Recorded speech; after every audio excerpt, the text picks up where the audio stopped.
याचा अभ्यास करणार आहोत। पहा, बँक अँड सिंपल इंटरेस्ट याचा हा पार्ट 1 चा व्हिडिओ आहे। या व्हिडिओमध्ये मी तुम्हाला प्रिन्सिपल अमाउंट, इंटरेस्ट आणि रेट ऑफ इंटरेस्ट म्हणजे काय किंवा जनरली बँक मधून आपण लोन घेतो त्याच्यावरती आपण इंटरेस्ट भरतो म्हणजे काय करतो किंवा याच्याबद्दल एक्सप्लेन करणार आहे। त्यामुळे हा व्हिडिओ नीट पाहिला तर तुम्हाला समजेल की आपल्याला बँकेकडून लोन कशासाठी घेतलं जातं किंवा इंटरेस्ट म्हणजे काय, अमाऊंट म्हणजे काय, रेट ऑफ इंटरेस्ट म्हणजे काय, ह्या कन्सेप्ट क्लिअर व्हायला आपल्याला मदत होईल। पहा, आणि पार्ट 2 च्या व्हिडिओमध्ये ह्याचा जो एक्सरसाइज आहे तो एक्सरसाइज आपण सॉल्व्ह करणार आहोत। एक्सरसाइज प्रॅक्टिस सेट 35 आपण सॉल्व्ह करणार आहोत पार्ट 2 मध्ये। पार्ट 1 ला आपण स्टार्ट करूया। सगळ्यात पहिलं बँक अँड सिंपल इंटरेस्ट। बघा, एक आपण बँकेकडून लोन घेतो म्हणजेच काय करतो, बँक आपल्याला लोन देते, बरोबर, म्हणजे कर्ज देते, बरोबर। मग हे कर्ज आपल्याला का देते आणि आपण बँकेकडून कर्ज का घेतो? समजा आपल्याला घर बांधायचं आहे, बँकेकडून लोन घेतो। आपल्याला उच्च शिक्षण पूर्ण करायचं आहे, बँकेकडून आपण लोन घेतो। आपल्याला इकडे शेतकरी असेल तर शेतामध्ये त्याला काही बी बियाणं घेण्यासाठी, शेतीची कामं करण्यासाठी लोन घ्यायला लागतं। तर पहा, लोन घेण्यात एकदम एवढ्या अमाऊंट आपल्याकडे अवेलेबल नसतं, त्यामुळे आपण बँकेकडून लोन घेतो, बरोबर। हे आपलं कारण झालं। बँक लोन का देते? बँक तुम्हाला असंच लोन देईल का? तर नाही। यात बँक काय करते, तुम्हाला लोन देते, त्याच्यावरती काही अमाऊंट ती आकारते। म्हणजे बघा, तुम्ही जर बँकेकडून सपोज 100 रुपये 100 रुपीज कर्ज घेतलेले आहे, लोन घेतलेले आहे, बरोबर। तर जेव्हा तुम्ही हे बँकेला परत करायला जाल तेव्हा फक्त तुम्ही 100 रुपये बँकेला देऊन चालेल का? तर बिलकुल नाही। या 100 रुपयावरती बँक त्याचं इंटरेस्ट घेते। मग हे इंटरेस्ट कशावरून घेतलं जातं? तर रेट ऑफ इंटरेस्ट प्रत्येक बँकेचा ठरलेला असतो। म्हणजे पहा, मी एक उदाहरण देते। 100 रुपये तुम्ही लोन घेतलेलं आहे बँकेकडून, बरोबर।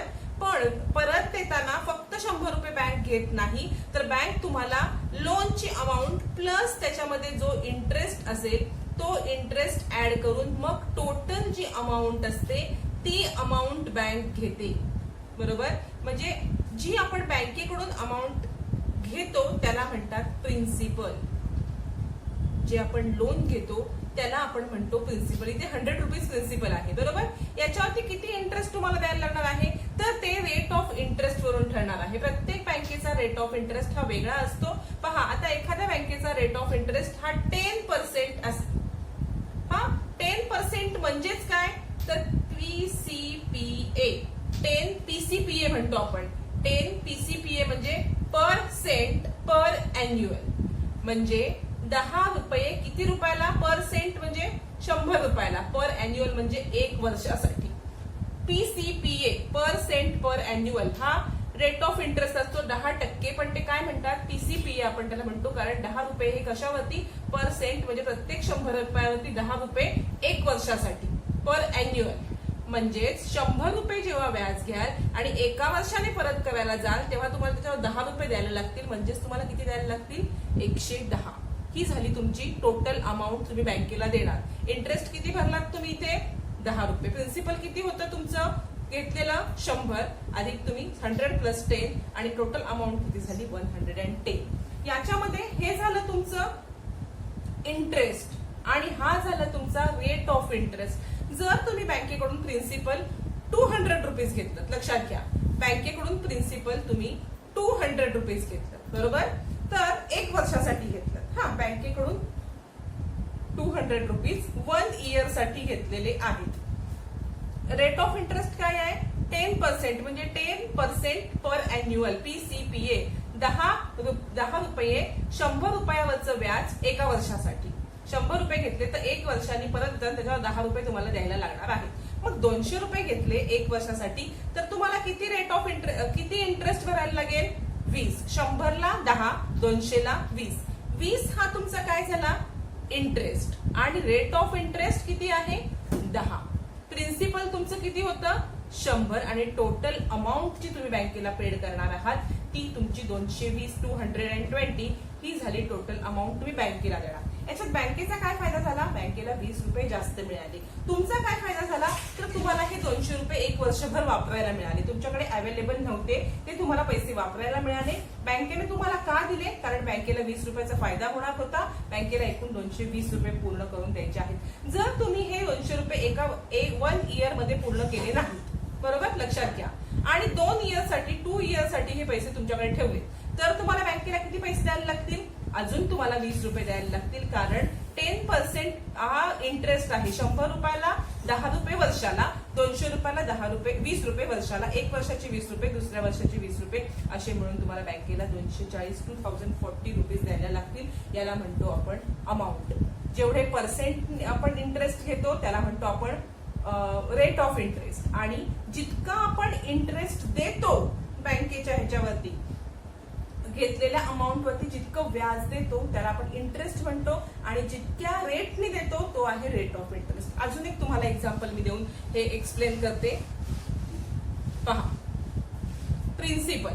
प्रिन्सिपल म्हणजे तुम्ही बँकेकडून घेतलेली अमाऊंट, कर्ज म्हणून. समजा मी बँकेकडून इथे घेतलेले आहेत 300 रुपये. पहा, आणि तुम्हाला इंटरेस्ट त्याच्यावरती किती वर्षासाठी घेतलेले आहेत? तुम्ही 1 वर्षासाठी, समजा 1 इयर साठी बँकेकडून किती घेतलेले आहेत? 300 रुपये घेतलेले आहेत. रेट ऑफ इंटरेस्ट किती आहे? तर रेट ऑफ इंटरेस्ट 8 PCPA म्हणजे, किंवा 8% लिहिलेला असतो. पर्सेंट म्हणजे पर सेंट पर अॅन्युअल, हे आपण लक्षात घ्यायचं आहे. 8 PCPA म्हणजे पर सेंट पर अॅन्युअल. पर सेंट म्हणजे 100 रुपयाला 8 रुपये. किती? 1 वर्षासाठी. 1 वर्षासाठी 100 रुपयाला 8 रुपये इतका इंटरेस्ट असतो, बरोबर. हा झाला रेट ऑफ इंटरेस्ट. मग तुम्हाला बँकेला 1 वर्षांनी त्यांचे पैसे परत देताना किती पैसे द्यायला लागतील? तर त्यासाठी तुम्हाला इंटरेस्ट किती आहे हे काढायला लागेल. रेट ऑफ इंटरेस्ट माहिती आहे, 100 रुपयाला 1 वर्षाला किती? 8 रुपये. 200 ला 1 वर्षाला 16, आणि मग 300 रुपीजला 1 वर्षाला 24 रुपीज तुम्हाला द्यायला लागतील. म्हणजेच तुमचं प्रिन्सिपल किती आहे त्याच्यामध्ये तुम्हाला इंटरेस्ट किती द्यायला लागणार आहे, आणि तुम्हाला एकूण टोटल ती अमाऊंट बँकेला किती द्यायला लागणार. बघा, प्रिन्सिपल 300 तुम्हाला परत द्यायला लागणारच आहे, बरोबर. इंटरेस्ट किती तुमचा? 24 रुपीज. तुम्हाला परत देताना 324 रुपीज द्यायला लागतील. लक्षात घ्या, बँक तुम्हाला पैसे का देते? असेच वापरायला देत नाही, तर त्याच्यावरती बँक ही तुमच्याकडून इंटरेस्ट घेते. तुम्हाला बँकेला पैसे, बँक तुम्हाला पैसे वापरायला असेच देईल का? काही त्यांचा फायदा नसताना देणार नाही. तर त्यांचा फायदा काय? तर त्यांना हा इंटरेस्ट मिळतो. तुम्हाला हे पैसे वापरायला दिल्यामुळे त्यांना एवढे पैसे एक्स्ट्रा मिळतात, म्हणून तुम्हाला ते पैसे वापरायला दिले जातात. आता रेट ऑफ इंटरेस्ट हा प्रत्येकासाठी वेगळा असतो. जर सिनियर सिटीजन असतील तर त्यांच्यासाठी थोडासा रेट ऑफ इंटरेस्ट कमी असतो. म्हणजे इतर जणांसाठी 8 असेल एकाच बँकेत, तर जे 60 वर्षाच्या वरती लोक आहेत त्यांना 6% असेल. किंवा जे स्टुडंट आहेत त्यांना सुद्धा रेट ऑफ इंटरेस्ट कमी असतो. शिक्षणासाठी एज्युकेशन लोन जेव्हा काढलं जातं तेव्हा सुद्धा रेट ऑफ इंटरेस्ट हा कमी असतो. तसंच महिलांसाठी सुद्धा रेट ऑफ इंटरेस्ट कमी आहे काही बँकांमध्ये. तर काही ठिकाणी शेतकऱ्यांसाठी सुद्धा रेट ऑफ इंटरेस्ट कमी आहे. म्हणजे नॉर्मल रेटपेक्षा शेतकरी, स्टुडंट म्हणजे फार्मर, स्टुडंट, सिनियर सिटीजन्स किंवा वुमन्स यासाठी रेट ऑफ इंटरेस्ट जास्त कमी आहे, हे लक्षात घ्या. रेट ऑफ इंटरेस्ट म्हणून तुम्हाला किती इंटरेस्ट द्यायला लागतो हे समजतं. इथे आपण एक कन्सेप्ट कोणता क्लिअर केला? प्रिन्सिपल म्हणजे आपण जे अमाऊंट बँकेकडून घेतो ते. इंटरेस्ट म्हणजे त्याच्यावरती आपण किती व्याज त्याला देतो, परत देताना जी प्रिन्सिपल आहे त्याच्यामध्ये किती जास्त पैसे देतो त्याला म्हणायचं इंटरेस्ट. आणि हा इंटरेस्ट ठरतो कशावरून? तर बँकेच्या रेट ऑफ इंटरेस्टवरून. किती वर्षासाठी तुम्ही घेताय त्याच्यावरून पण ठरतो. रेट ऑफ इंटरेस्ट म्हणजेच काय की 100 रुपयाला एका वर्षाला किती व्याज तुम्हाला द्यायचं आहे तो म्हणजे झाला तुमचा रेट ऑफ इंटरेस्ट. जर 10 रुपये रेट ऑफ इंटरेस्ट असेल तर 100 रुपयाला एका वर्षाला तुम्ही 10 रुपये देताय. 100 रुपयाला 2 वर्षाला 20 रुपये द्याल. 100 रुपयाला 3 वर्षाला 30 रुपये द्याल. किंवा 200 रुपयाला 1 वर्षाला 20 रुपये द्याल. लक्षात येतंय तुमच्या की बँक आणि सिंपल इंटरेस्ट म्हणजे काय? आपण ह्याला सिंपल इंटरेस्ट म्हणतोय कारण अजून एक कंपाऊंड इंटरेस्ट असतो ज्याच्याविषयी तुम्हाला या पाठामध्ये माहिती घ्यायची नाहीये. हा सरळ साधा सोपा विषय आहे सिंपल इंटरेस्ट. आणि कंपाऊंड इंटरेस्ट तुम्हाला याच्या पुढच्या किंवा 8th स्टँडर्ड मध्ये असेल, त्यामुळे लक्षात घेऊ नका. पण इथे नुसतं इंटरेस्ट न म्हणता सिंपल का म्हटलंय हे तुम्हाला मी सांगितलेलं आहे. सिंपल म्हणजे साधा सोपा हिशोब इथे केलेला आहे इंटरेस्टच्या संदर्भात, म्हणून हा सिंपल इंटरेस्ट. आणि थोडासा कॉम्प्लिकेटेड जो इंटरेस्ट असतो त्याला म्हटलं जातं कंपाऊंड इंटरेस्ट. त्याच्याविषयी माहिती घेण्याची या पाठामध्ये गरज नाहीये, कारण तुम्हाला या पाठामध्ये कंपाऊंड इंटरेस्टचा अभ्यास करायचा नाहीये.